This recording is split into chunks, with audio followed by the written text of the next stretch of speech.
Matapos ngang manguna sa pwesto sa isang survey, tila hindi nagpapatinag si Pangulong Duterte sa mga kritisismo mula sa mga tambaluslos o sa mga kritiko niya. Kaugnay nito, nagpatuloy ang operasyon paninira sa mga Duterte ng mga tambaluslos kung saan inihayag nila ang sari-saring aligasyon laban kay Tatay Digong. Bagaman marami nang itinatapon ng mga paratang, tila hindi ito nabibigyan ng atensyon ng mga netizens. Ipinapakita ng karamihan na kilala na nila ang dating Pangulo na si Duterte at nananatiling matibay ang kanilang suporta sa kanya, naniniwala sa kakayahan nitong maging leader ng bansa. Ang patuloy na pangunguna sa survey ay nagpapakita ng malawakang suporta mula sa mga mamamayan sa kabila ng pag-atake mula sa mga kritiko. Isang na itong katunayan na dapat nating pagkatutukan. Ngunit bago ang lahat, siguraduhin mag-subscribe at i-hit ang notification bell para sa patuloy na pagtutok sa mga sulyap ng bagong balita sa tunay na boses ng masa.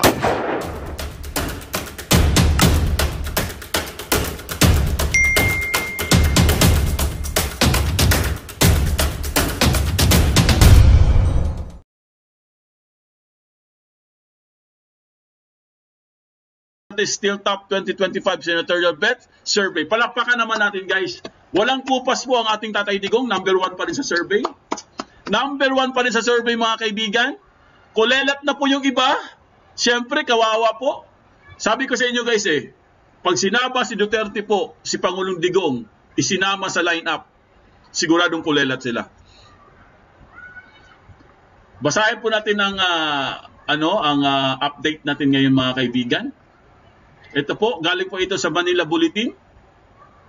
Former President Rodrigo Roa Duterte remained the leading potential senatorial candidate for 2025 elections based on January 2024 survey conducted by big data research firm Tangerine.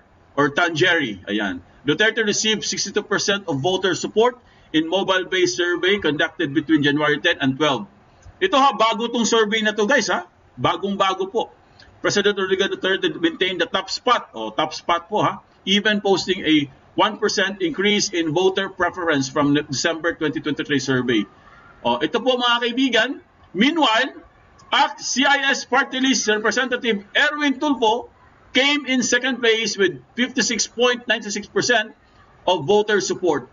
Although he remained in the second place, Tangier said Tulfo's voter preference fell by 2.6% from 59.58% in the previous survey. Bumaba po si Tulfo, mga kaibigan, ng 2.6%. Tapos si Tito Soto pumasok din, si Senator Christopher Bongo pumasok din, si Isko Moreno, pasok si Isko Moreno, galing. Si Isko Moreno po, mga kaibigan, pang third or pang fifth. Ayan, Tapos si Manny Pacquiao pasok din. Si Bato de la Rosa pasok pa rin, si Pia Cayetano, si Senator Amy Marcos, at saka si Willie Ong, mga kaibigan, pasok din. Tapos De la Rosa had the highest increase. Si De la Rosa po ang may highest na increase, mga kaibigan. Ang may pinakamataas na increase sa survey po. Galing, Among the incumbent senators, Senator Amy Marcos received the highest drop. Si Marcos naman, guys, grabe ang kanyang pagbaba sa kanyang approval rating. Sobrang baba po, mga kaibigan. Pababang-pababa na po si Amy Marcos. Ibig sabihin, guys, ang mga Marcos pababa na ng pababa. Hanggang sa malulugmok na sila, guys. Hindi na sila makakahon. Ito, pababang-pababa po si Marcos. Si Francis Tolentino naman, tumaas din. Ito naman si Ben Tulfo. Si Ben Tulfo nakapasok pa, Hindi, malayo pala. Si Lenny naman pang 14. Si Lacson pang 15. Ayun po, mga kaibigan, ang mga latest survey. Pakita ko lang sa inyo, guys, ang natin, Ayan po, para po makita nyo maigi. Tingnan nyo ilang percent po ang layo po ni Erwin Tulfo kay Digong, mga kaibigan. Pero kung wala si Digong dyan, syempre, number 1 dyan si Erwin. Kaya, guys, takot na takot sila pag nag-declare na po si Digong, guys, natatakbo siya. Sigurado yan. Bubulusok na yan.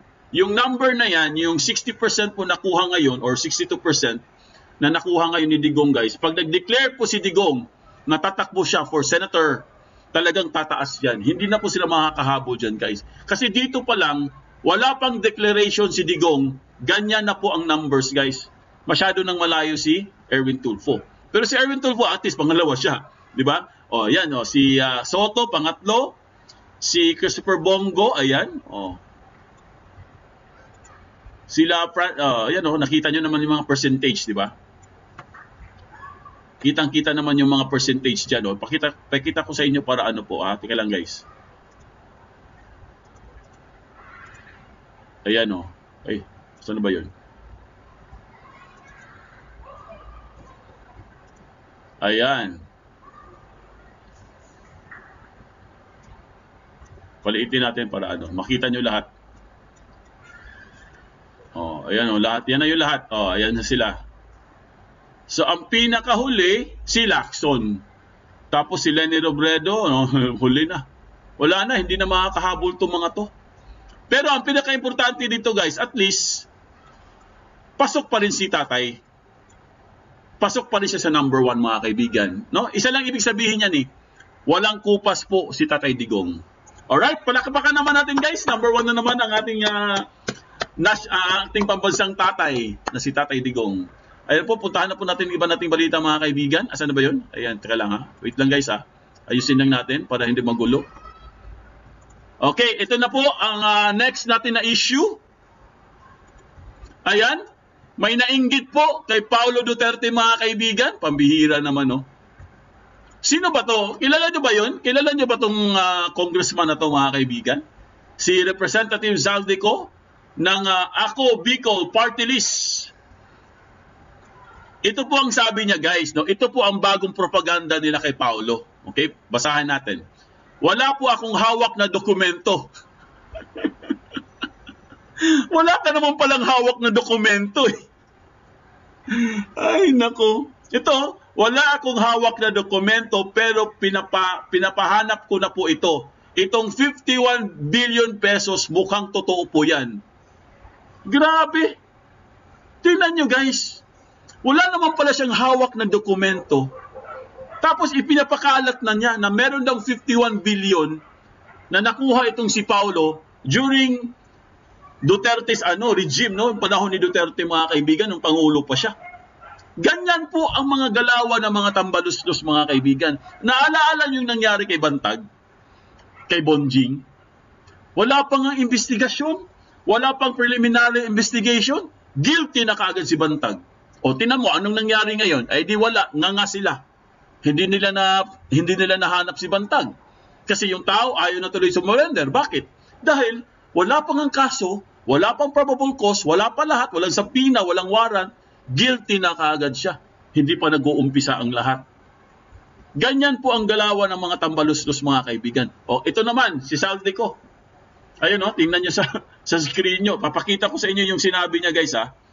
Yung pinakaano niya, ito po, pakita natin para mabasa nyo. Ayan, basahin nyo, guys.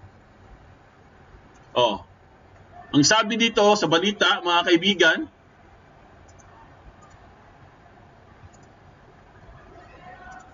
ayan oh. This is so much, yung 51 billion. O, so much daw, yung 51 billion. Wala pa akong hawak na dokumento, pero pinapahanap ko na po ito. Mukhang 99% itong 51 billion, mukhang totoo po iyan. O, see? Mukhang totoo po iyan. Ibig sabihin, hindi po kayo sigurado. Di ba? Hindi kayo sigurado sa sinasabi mo kasi sabi mo oh, mukhang totoo po iyan. Wala pa siyang hawak na dokumento. Ang sabi niya dito, sa bagay, ng 18th Congress ay naririnig ko na yan na napakalaking pondo ang na-release sa South, sa Mindanao, especially Davao. Tawag daw dyan Holy Land. Wala naman na makapag-question niyan sa Kongreso. Ang average is 500 million to 1 billion. Pag 2 billion, 3 to 4 billion, medyo sacred cow ko iyan, sabi, mga kaibigan.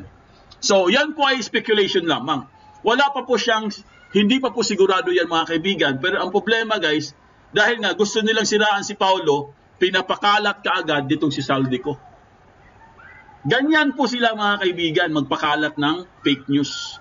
Pero pag tayo nagpakalat, pag tayo nag-speculate, sasabihin kagad sa atin, fake news kayo. Dapat kayong hulihin.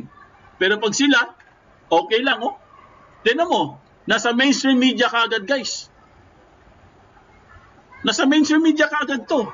Lahat po ng mainstream media, pinick up kagad ito, mga kaibigan. Samantalang pag nagbalita po si Pulong nung isang araw, wala po sa mainstream media, guys. Sa Facebook mo lang makikita. So talagang inuunti-unti na po nila ang mga Duterte, mga kaibigan. Kaya mag-ingat po tayo, guys, dahil sa mga tambaluslos na to. Yan po ang talagang plano nila, mga kaibigan. So, ito po, no, pakita ko lang sa inyo. Asan na ba yun? Ayan po, oh. Ayan po ang mukha niya, guys, oh. Kilala nyo ba yan, guys? Yung pagmumukha na yan. Oo, galit daw yung kita baluslos, eh.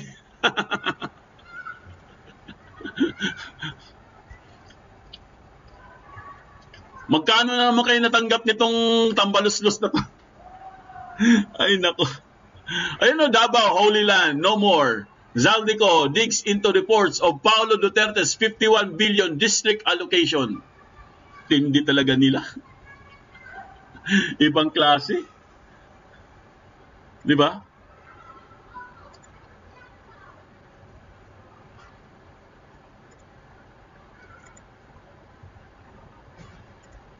Ibang klase talaga itong mga to. Ito po, ha, pakinggan lang natin, guys, yung survey kanina. Wait lang, guys, ha. Natiling nangunguna sa posibleng senatorial candidate si 2025 elections si former President Rodrigo Duterte.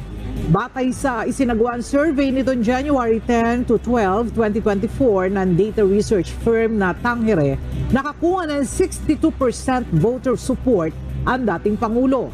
Mas mataas ito sa nakuha niyang 60.96% noong December 2023 survey. Pumangalawa naman si CIS Party List Representative Erwin Tulfo na may 56.96%.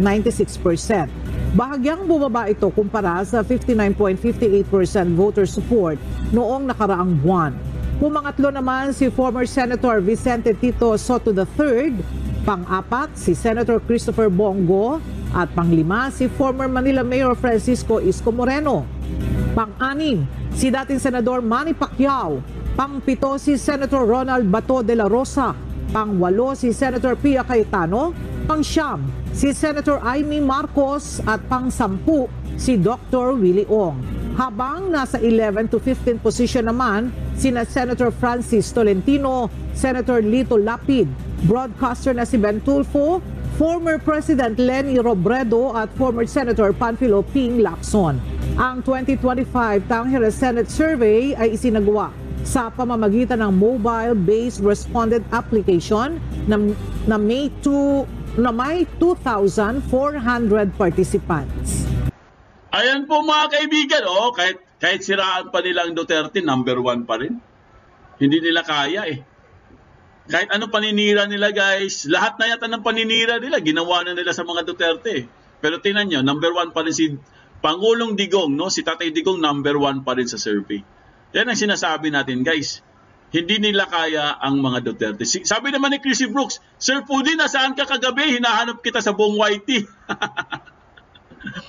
Nasira yung ano namin, Chrissy Brooks. Nawalan kami ng connection, kaya ang tagal kasi, hindi na bumalik. Ang tagal bumalik, eh. Kaya hindi na tuloy ako nakapag-online.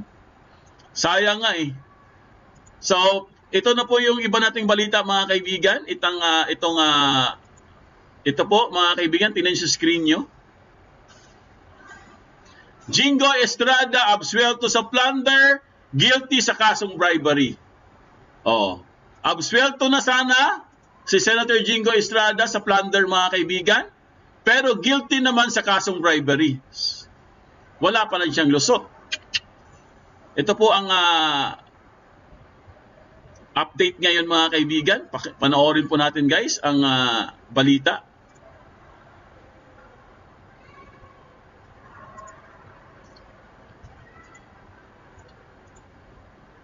Dante, ano ang naging reaksyon ng senador na bagamat not guilty siya sa plunder pero hinatulan naman siya sa ibang kaso?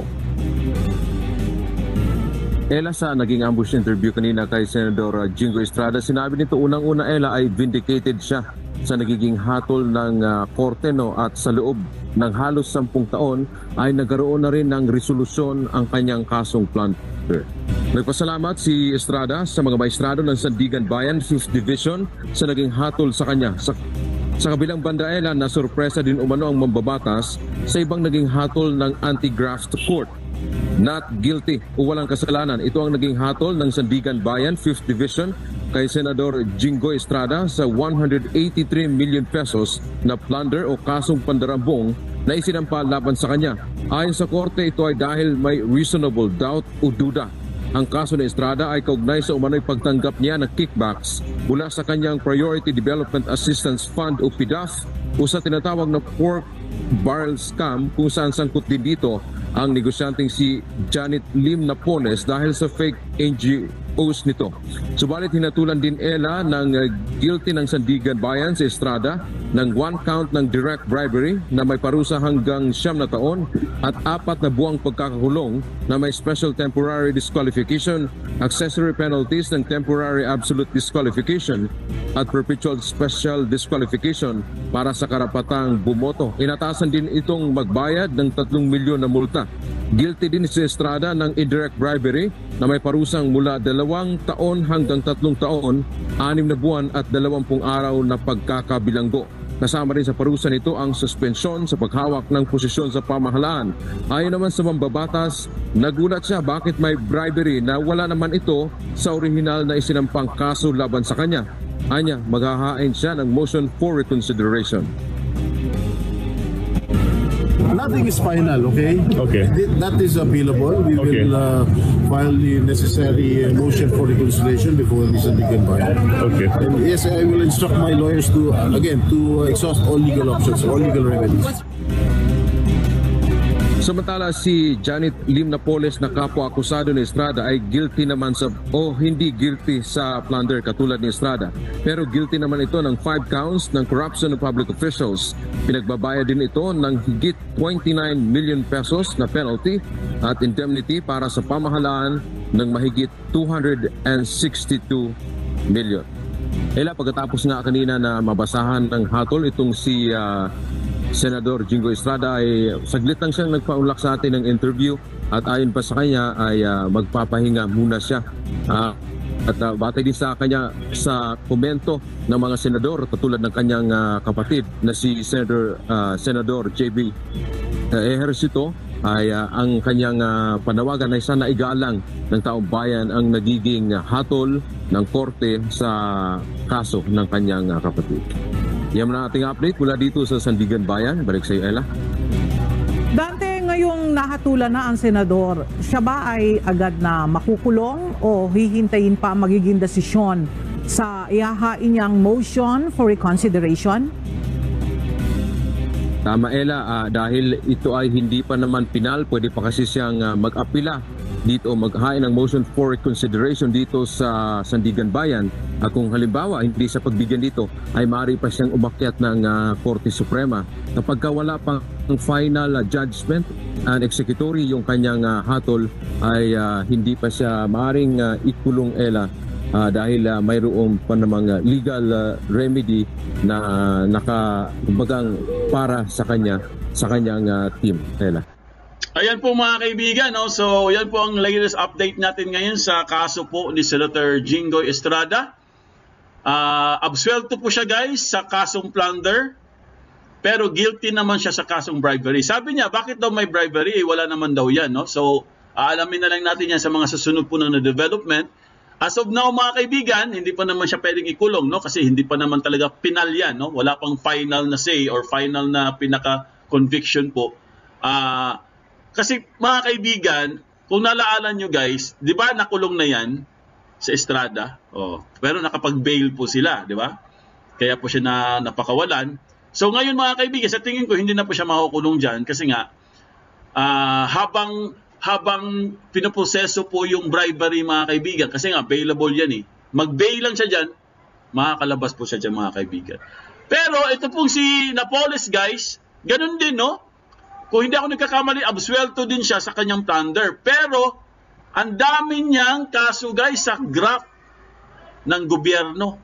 10 counts yata. So, ang laki ng kanyang fine, no? So, 200 million something. Oh, yan po mga kaibigan, sabi ko sa inyo eh. Kaya po yung Kamara, guys, takot na takot po sila. Oo, kasama ni Bongbong, si Bong Revilla, no? Kasama, oo, kasama sila doon. Oo.